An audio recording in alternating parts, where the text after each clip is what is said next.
हे मांडीवर गेलेलं दत्तक पाटील आहे, हे मूळचं पाटील नाही.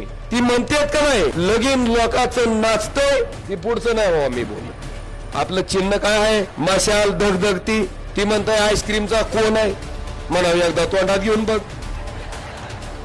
त्या बाप लेकासारखा जर काळा पैसा हाणला असता तर मी सुद्धा ईडीच्या भीतीनं कवाच कमळाबाईच्या वॉशिंग मशीन मध्ये पालता पडलो असतो आणि त्याच्यासारखा स्वच्छ होऊन नाकातल्या नाकात आपल्याला विकास करायचा आहे म्हणून तुमच्या मोर आलो. आता जिल्हा परिषदचं अध्यक्षपद महिला ओपनला राखीव सुटलंय, तिथं सुद्धा कोण लढवणार, माऊली आपल्या अर्चनाताई. लय हसलं बघा ही करतात, त्याला बुडातून हसू आले.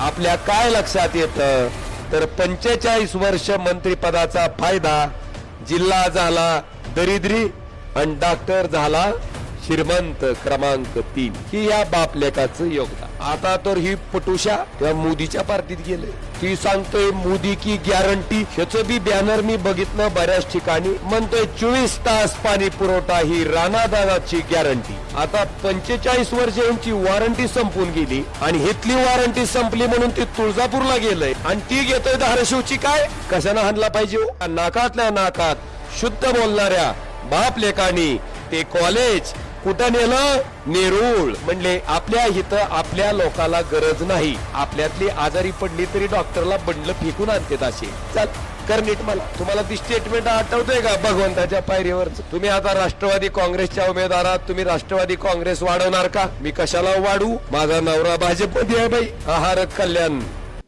आपल्या ह्या जिल्ह्याचं 40 ते 45 वर्ष मंत्री म्हणून नेतृत्व कुणी केलं? डॉक्टर पद्मसिंह पाटील, त्यांच्यानंतर त्यांचे चिरंजीव राणा पाटील. साधं सुद्धा नाही, कायम मंत्री म्हणून. मंत्री म्हणून ह्या बाप लेकाच्या 45 वर्षाच्या कारकिर्दीत आपल्या जिल्ह्याचं काय त्या ठिकाणी विकास झाला तर केंद्र सरकारनं देशातल्या दरिद्री जिल्ह्याची यादी जाहीर केली. त्या यादीमध्ये देशातला क्रमांक 3चा दरिद्री जिल्हा म्हणून आपल्या या जिल्ह्याची नोंद त्या ठिकाणी झाली. आणि दुसरं, ज्यांनी मंत्री म्हणून त्या ठिकाणी 45 वर्ष ज्या बाप लेकाने ह्या जिल्ह्याचं नेतृत्व केलं ते पद्मसिंह पाटील. ज्या वेळेस खासदारकीची निवडणूक लढवत होते तेव्हा त्या निवडणूक लढवणाऱ्या माणसाला त्याची प्रॉपर्टी जाहीर करावी लागते, ती जाहीर केली. आणि असं लक्षात आलं की श्रीमंत खासदाराच्या यादीत पद्मसिंह पाटील क्रमांक 3ला अख्ख्या देशात. आता ह्या दोन उदाहरणावरनं आपल्या काय लक्षात येतं तर 45 वर्ष मंत्रिपदाचा फायदा, जिल्हा झाला दरिद्री आणि डॉक्टर झाला श्रीमंत क्रमांक 3. ही या बापलेकाचं योगदान. तुम्हाला सांगतो प्रत्येक वेळेस येते आणि एक घोषणा करते, आपल्याला वाटतं आता होते काय की, तवरचं पुढची 5 वर्ष येतात की नवीन घोषणा. आपल्याला वाटतंय आता होतंय काय की, आता वाटतंय आपल्याला अजून पुढच्या 5 वर्षानं काहीतरी होईल काय की. आता तर ही पटुशा त्या मोदीच्या पार्टीत गेलंय, ती सांगतोय मोदी की गॅरंटी.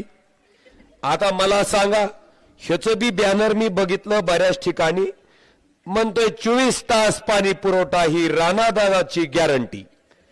आता 45 वर्ष यांची वॉरंटी संपून गेली आणि हितली वॉरंटी संपली म्हणून ती तुळजापूरला गेलंय आणि ती घेतोय धाराशिवची. काय कशानं हाणला पाहिजे हो ही गॅरंटी.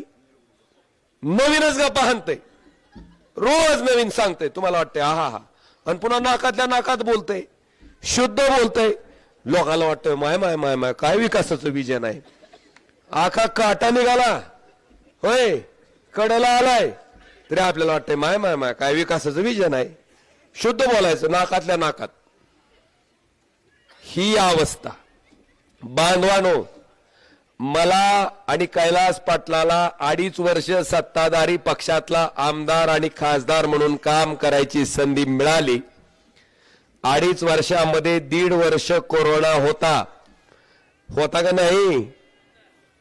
1 वर्ष फक्त मला काम करता आलं. त्या 1 वर्षात आपल्या जिल्ह्याचं शासकीय वैद्यकीय महाविद्यालय आपल्या जिल्ह्यात आपण उद्धवजी ठाकरे साहेब मुख्यमंत्री आणि अमित देशमुख साहेब वैद्यकीय शिक्षण मंत्री असताना मंजूर करून घेतलं, चालू केलं. ह्या वर्षी डॉक्टर झालेली मुलं तिथून बाहेर पडतेत आणि ती कॉलेज सुद्धा 100% शासनाच्या मालकीचं. असंच कॉलेज पद्मश्री पाटील मंत्री असताना मंजूर झालं. पण कुठं केलं हो? नेरूळ, मुंबई. कारण मुंबईला अतिशय गरीब अवस्थेत असणारी लोक राहतात आणि मुंबईच्या गरीब लोकांना जर हृदयविकाराचा झटका आला, त्यांच्यावर जर मोठी शस्त्रक्रिया करायची म्हणलं तर मुंबईच्या लोकांना बिचाऱ्याला जमीन विकल्याशिवाय काही पर्याय नव्हता. म्हणून त्यांच्या हिताचा विचार करून ह्या नाकातल्या नाकात शुद्ध बोलणाऱ्या बाप लेकांनी ते कॉलेज कुठं नेलं? नेरूळ. म्हणले आपल्या हित आपल्या लोकाला गरज नाही. आपल्यातली आजारी पडली तरी डॉक्टरला बंडल फेकून आणते दाशे. चल कर नीट, मला किती लाख लागतंय? 4 लाख. चल टाकलं बंडल, झाला नीट. आपल्याला जमीन विकायची गरज नाही. गरज खरी कुठं होती? मुंबईतल्या लोकाला. म्हणून या बाप लेकांनी ते कॉलेज काढलं नेरूळ, मुंबई या ठिकाणी. आणि ती सुद्धा तेरणा कारखान्याच्या हाणलेल्या तेरणा ट्रस्टच्या नावानं, ज्याचा मरुस्तोर अध्यक्ष डॉक्टर पाटील आणि मरुस्तोर सदस्य अर्चनाताई, राणाताई, अनाताई, हे तिसरे मल्लूदादा. हॉस्पिटल मुंबईला, मालकी कुणाची? स्वतःची. आता तुम्ही म्हणसाल हॉस्पिटल मालकीचं केलं तर काय फरक पडतंय? एक MBBSच्या पोराचं ऍडमिशन करायचं म्हणलं तर 1.5 कोटी ते 2 कोटी रुपये फीस आहे. किती लिहिता येते का? 1.5 कोटी ते 2 कोटी. माझं डॉक्टर पिता पुत्रांना आव्हान आहे की इतक्या वर्षात ह्या जिल्ह्यातलं एक तरी गोरगरिबाचं लेकरू तुम्ही जर फुकट MBBS केला असेल तर जाहीर स्टेजवर तुमची पाठ तुटते तो बापल्याकाची. एक जर केला असेल तर, एक सुद्धा केलेलं नाही, एक नावाला सुद्धा नाही. ही या बापलेकाचं कॉलेजच्या बाबतीतलं कर्तृत्व. बांधवानो, हा एक भाग झाला. दुसरा भाग, लोकसभेची निवडणूक लागली. कोण लढवतंय? अर्चनाताई, आपल्या राणा पाटलाच्या सौभाग्यवती. विधानसभा लागली. कोण लढवतंय? राणा पाटील. आता जिल्हा परिषदचं अध्यक्षपद महिला ओपनला राखीव सुटलंय, तिथं सुद्धा कोण लढवणार? माऊली, आपल्या अर्चनाताई. लय हसलं बघा ही खात खादून, ह्याला बुडातून हसू आलंय. का हो? डॉक्टर पाटलाच्याच घराला फक्त विकास करायची अक्कल आहे, बाकीच्याला काही कळत नाही. बरं, आता मला एक प्रश्न पडलाय. लोकसभेची निवडणूक अर्चनाताईनं कोणत्या पक्षाकडून आणि कोणत्या चिन्हाकडून लढली हो? घड्याळ चिन्हावर आणि राष्ट्रवादी काँग्रेस अजित पवार पक्षाकडनं. आणि राणा पाटलानं विधानसभेची निवडणूक कोणत्या चिन्हावर आणि कोणत्या पक्षाकडून लढली? कमळाबाईकडून, आणि चिन्ह कमल. आता घड्याळ आणि कमळ वेगळं वेगळं लढायलंय. मग नवरा बायको नेमकं वेगळ्या वेगळ्या पक्षाचा प्रचार करायली ती का एकाच करायला लागली ती? माझा प्रश्न आहे, कधी आला तर तुम्ही विचारा. का अजित पवारांची पार्टी हारल्या दिवशी सोडून दिली ही विचारा तरी. तुम्हाला ती स्टेटमेंट आठवतंय का भगवंताच्या पायरीवरचं? तुम्ही आता राष्ट्रवादी काँग्रेसच्या उमेदवारात, तुम्ही राष्ट्रवादी काँग्रेस वाढवणार का? मी कशाला वाढू? माझा नवरा भाजपमध्ये आहे बाई. आहार कल्याण पार्टी ही अवस्था. म्हणजे त्यांना असं वाटतंय की विकासाचं फक्त विजन जर कुणाला असेल तर मी नसल तर माझं पोरग नसल तर माझी बायको नसल तर माझा मल्लू. आता दुसऱ्या बाजूला ओमराजे निंबाळकर, मी जिथून आमदार झालो बांधवानो, तुमच्या आशीर्वादानं 2019ला आमदाराचा खासदार झालो. पण मी जिथून आमदार होतो तिथं ना माझी बायको आमदार झाली, माझा भाऊ आमदार झाला, ना माझी आई आमदार झाली. तिथून एक शेतकऱ्याचं लेकरू कैलास पाटील त्या ठिकाणी आमदार झाले. हे आपण आपल्या सगळ्याच्या डोळ्यांनी बघितलंय. आणि एकदा नाही, दुसरी टर्म त्यांची चालू आहे. आणि अतिशय सक्षमपणे चांगल्या पद्धतीनं ते माझ्या सोबत माझ्या खांद्याला खांदा लावून काम करतायत. मला माझ्या कुटुंबाचंच राजकारण करायचं नाही. मी झालं की माझं पोरग, मला सगळी चांगली माणसं ह्या राजकीय क्षेत्रात आणून ह्या राजकारणाचं शुद्धीकरण करणं हे माझं उद्दिष्ट आहे बांधवानो. हा झाला माझा दुसरा फरक त्यांच्यातला आणि माझ्यातला. आता तिसरा, आता आमच्यावर सारखे टक्केवारीचे आरोप करायला लागलेत. आता मला सांगा, 42-45 वर्ष मंत्रिपदावर राहून काळा पैसा जमवला, ट्रस्ट आणली आणि 45 वर्ष ज्या पवार साहेबांनी मंत्री केलं त्या पवार साहेबाला एका रात्रीत कमळाबाईच्या ईडीला भिवून कमळाबाईच्या वॉशिंग मशीन मध्ये उडी आणली आणि स्वच्छ झाले, साफ झाले. एका रात्रीत कमळाबाईकडे गेले. ते कोण? राणा पाटील. गेले नाही. मला सांगा, त्या बाप लेकासारखा जर काळा पैसा हाणला असता तर मी सुद्धा ईडीच्या भीतीनं कवाच कमळाबाईच्या वॉशिंग मशीन मध्ये पालता पडलो असतो आणि त्याच्यासारखा स्वच्छ होऊन नाकातल्या नाकात आपल्याला विकास करायचा आहे म्हणून तुमच्या मोर आलो असतो. आणि दुसरी गोष्ट, जेव्हा शिंदे गट फुटला, माझ्या पक्षाचं सरकार गेलं, त्यावेळेस 100 कोटी रुपयाला लात मारून, मंत्रिपदाला लात मारून थांबलेला हा प्रामाणिक ओमराजे निंबाळकर आणि कैलास पाटील आहेत. मला वाटत नाही की ह्याच्यापेक्षा अजून वेगळं काहीतरी प्रामाणिकपणाचं प्रमाणपत्र मला कुणाला द्यायची आवश्यकता आहे. हा झाला तिसरा तुलना आणि फरक. आता चौथं, परवा मी ऐकलं की म्हणले हे विरोधक माझ्या गाडीचा विषय काढतात. म्हणले मी टिअरचा पाटील आहे. अग बया, तुम्हाला माहित नसेल तर सांगतो, हे मांडीवर गेलेलं दत्तक पाटील आहे. हे मूळचं पाटील नाही. ही पहिला मुद्दा. आणि याला दत्तक तिथं बसवायला राजे निंबाळकर घराण्याची निम्मी इस्टेट हैदराबादला कोर्ट होतं. तिथं आमचे पंजोबा भूपालरावजी राजे निंबाळकर यांच्या माध्यमातून आमची अर्धी इस्टेट याला तिथं गादीवर बसवायला पाटीलकी द्यायला खर्च झालेले आहे.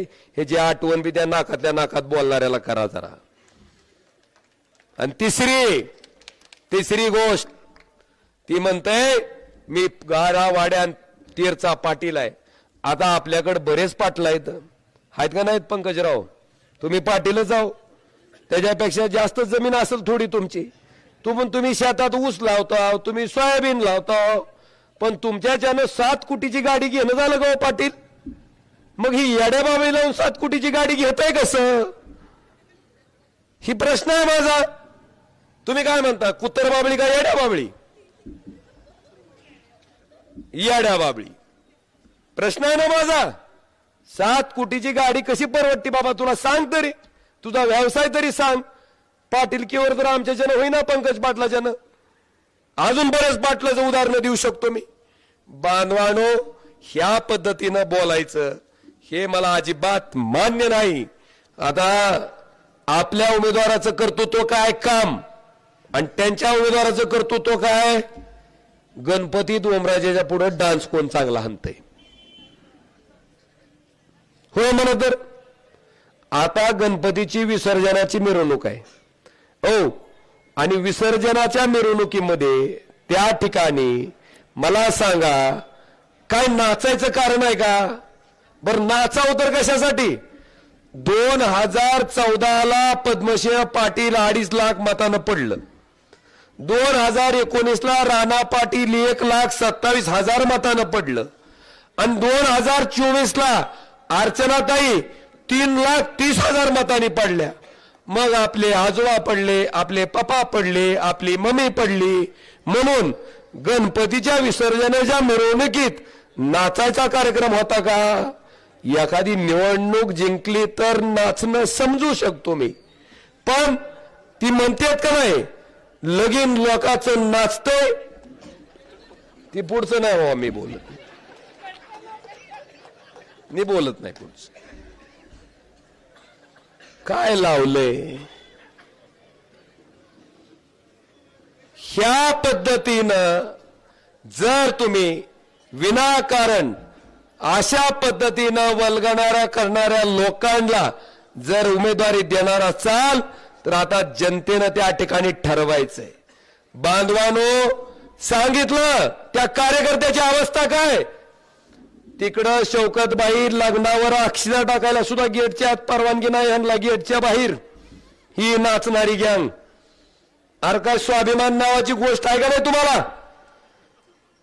आणि म्हणे ही कुटुंब आहे माझं सगळं, आणि कुटुंबाला अक्षिदा टाकायची परवानगी नाही, कुटुंबाला जेवायचं आमंत्रण, यान जीवन जावा परस्पर. ही अवस्था. आणि साध्या पद्धतीने झालंय का हो लग्न? किती कोटी खर्चिले असतील? आता ती जर साधी पद्धत असेल तर भारी परमेश्वरालाच माहिती कसली आहे ती. बांधवानो, ही त्यांची परिस्थिती, ही त्यांची अवस्था. आज मला फक्त भीती वाटते आणि वाईट ज्या गोष्टीचं वाटतंय ती सगळ्यात ही की शिवसेनेच्या लोकांची लय वाईट अवस्था झाली आहे सध्या. त्याला काय म्हणते ती? वर आमचा पाठिंबा आहे, खाडी लढत आहे. आता वर त्या नेहाताई काकडे आमच्या भगिनी त्या ठिकाणी निवडणूक लढवतात आणि खाली वार्डात त्यांचा नवरा निवडणूक लढतय. आता शिवसेनेच्या उमेदवाराने नवऱ्याच्या विरोधात मत मागायची आणि बायकोला पाठिंबा द्यायचा का? त्या प्रभागातल्या कसं करायचं त्यानं? म्हणजे खाली नवऱ्याच्या विरोधात मत मागायची वर. ही अवस्था शिवसेनेच्या लोकांची झाली. अक्षरशः वाऱ्यावर सोडायचं काम या ठिकाणी शिवसैनिकांना ह्या लोकांनी केलेला आहे. अजून एक विषय मला सांगायचा आहे बांधवानो. ते परवा म्हणलं आपलं चिन्ह काय आहे शौकत भाई? काय आहे? मशाल धगधगती. ती म्हणताय आईस्क्रीमचा कोण आहे? म्हणावं एकदा तोंडात घेऊन बघ. होय, गार लागलं तर आईस्क्रीमचा कोण, आणि तोंड भाजलं तर काय बी म्हणतो उग. मशाली सरत नाही ती बघा आता. कवाच सरत नाही ती आता. आईस्क्रीम खाताना सुद्धा मशालीचं ध्यान झालं पाहिजे तुम्हाला. बांधवानो, आता माझं सगळ्या समाज बांधवाला आव्हान आहे. ओमराजेनं माझ्याकडे काम घेऊन आल्यावर कधी जात विचारला, कधी धर्म विचारला, कधी पक्ष विचारला का, तुमचं बूथ प्लस आहे का मायनस आहे विचारलं. माझ्याकडे आल्याच्या नंतर तुमचं काम करणं माझं धर्म आहे, माझं कर्म आहे असं समजून मी अखंडपणे काम करत आलोय बांधवानो. आणि ह्याच्यासाठी आपण सगळ्यांनी एकत्र राहणं खूप गरजेचं आहे. एक जरी मत आपण इकडं तिकडं टाकलं की फायदा कुणाचा आहे हे पक्क ध्यानात ठेवायचं.